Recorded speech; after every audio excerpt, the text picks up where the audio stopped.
इस दुनिया में जब जब क्रूरता बढ़ा है, समाज के हर वर्ग के लोग मिलकर एक साथ लड़ा है। अत्याचार के खिलाफ शस्त्र उठाए वो लोग इतिहास हो गए, कुछ मर गए, कुछ मिट गए और कुछ अमर हो गए। दोस्तों, महाभारत के समय से यह देश वीरों की भूमि रही है।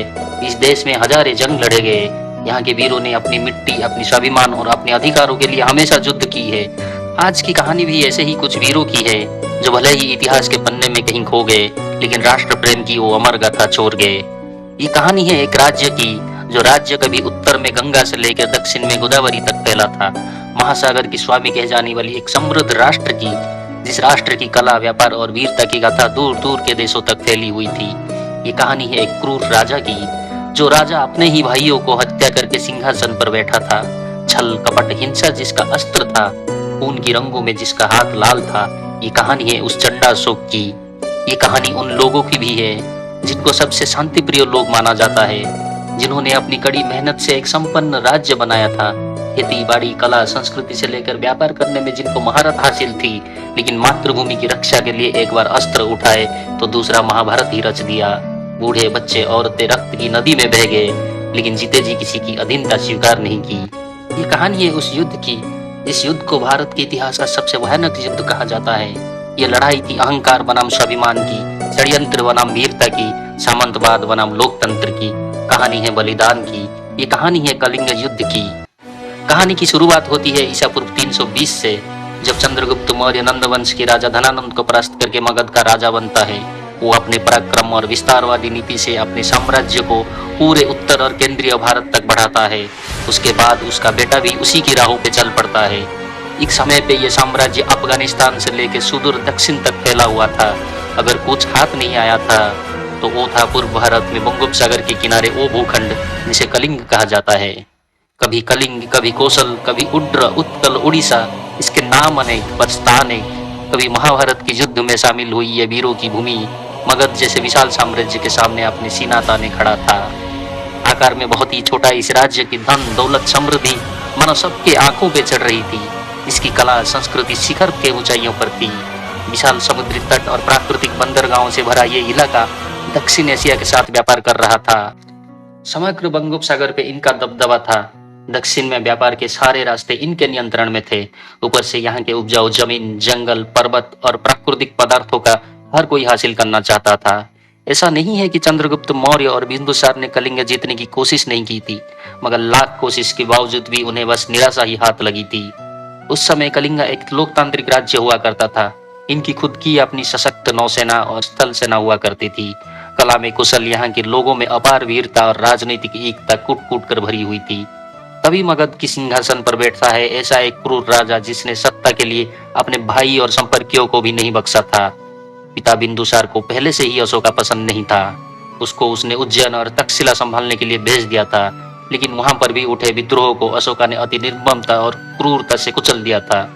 मार काट और खून की होली खेलना मानो अशोका का बचपन का आदत था। इसी बीच पिता ने अपने बड़े बेटे सुसीमा को राजा बनाने का ऐलान करता है, लेकिन सत्ता के मोह है बाबू भैया, ये अपनों की कुर्बानी मांगती है। अशोका पिता की मौत के बाद पहले अपने ही बड़ी भाई का हत्या की, फिर एक एक करके सारे भाई, सारे विद्रोही और राजा बनने के रास्ते में आए हर किसी का सफाया करता है। फिर जन्म होता है इस देश का इतिहास का सबसे खूंखार राजा का। राजा बने अशोका को 8 साल बीत चुके थे। अशोका उत्तर में हिंदुकुश पर्वत से लेकर दक्षिण में कावेरी नदी तक फैला साम्राज्य का राजा बन चुके थे। सारे विद्रोही और विद्रोह कुचल दिए गए थे, लेकिन उसके मन में अभी भी एक ही मलाल था और वो था कलिंगा। अशोका को भी पता था इसे ना जीता तो क्या जीता, और फिर उसे महासागर का राजा जो बनना था, दक्षिण में व्यापार के सारे रास्ते पर कब्जा करना था। फिर कलिंगा का धन संपद सो अलग। वो ठान लेता है कि अभी कलिंगा जीतना ही होगा। वो कलिंगा को अपना संदेश भेजता है कि वह उसकी अधीनता स्वीकार कर ले, लेकिन ये मिट्टी ही कुछ और है, यहाँ के लोग ही कुछ और है। उनका मानना था कि संस्कार में हम झुक जाए वो बात ही कुछ और है, पर जीते जी घुटने टेक दे ये हमारा फितरत में नहीं। फिर क्या था, बस युद्ध ही एक आखिरी रास्ता बचा था। अशोका युद्ध का ऐलान करता है, मगर उसे भी पता है जो काम बाप दादा ना कर पाए वो उसे करने जा रहा था। ये रास्ता आसान नहीं था, पर वो भी कुछ कम नहीं था। इधर छल कपट से परे कलिंग की सेना और प्रजा युद्ध की तैयारी में जुट गए। दोस्तों, उस समय कलिंग के राजा को लेकर भिन्न भिन्न तथ्य पाए जाते हैं।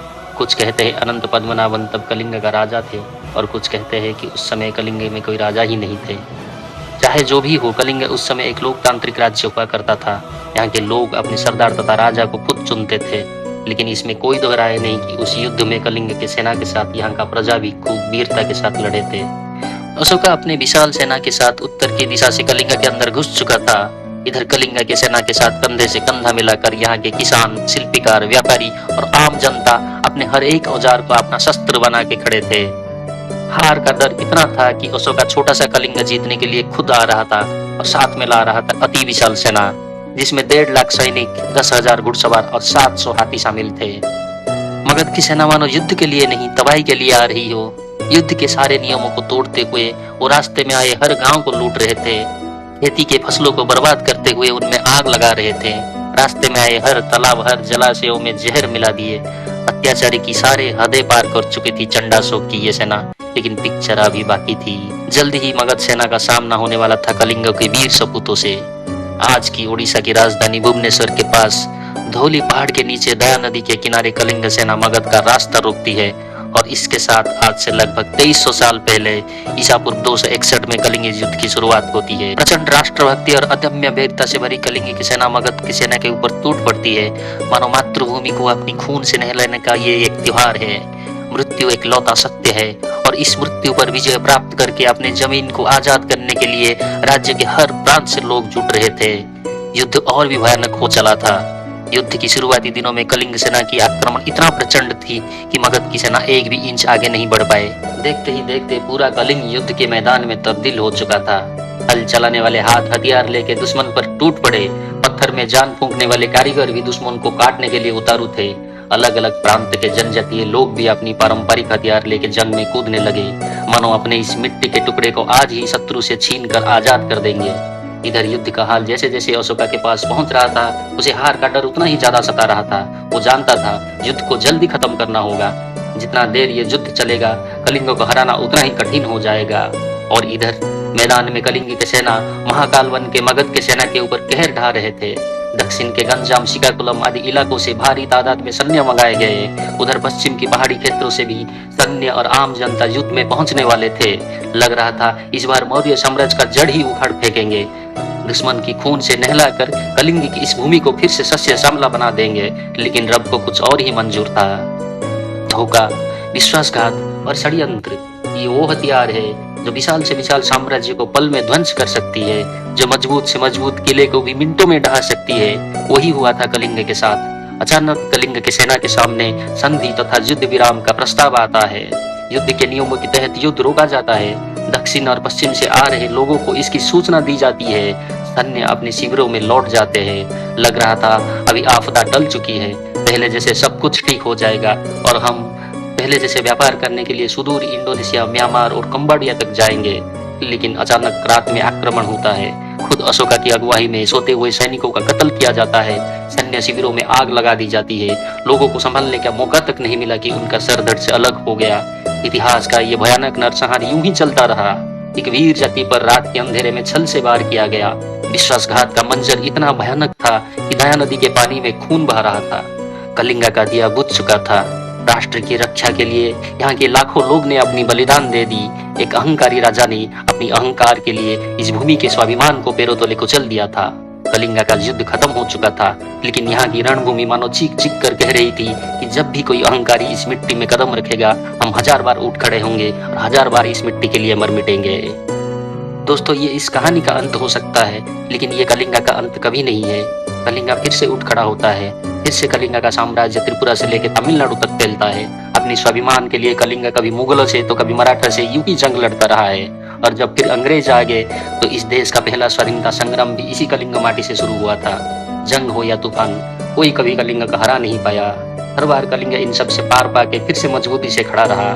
दोस्तों, अक्सर अशोका को एक महान राजा बताया जाता है। वो राजा था, लेकिन महान नहीं था। कलिंग युद्ध के बाद भी उसका हिंसा और क्रूरता खत्म नहीं हुआ।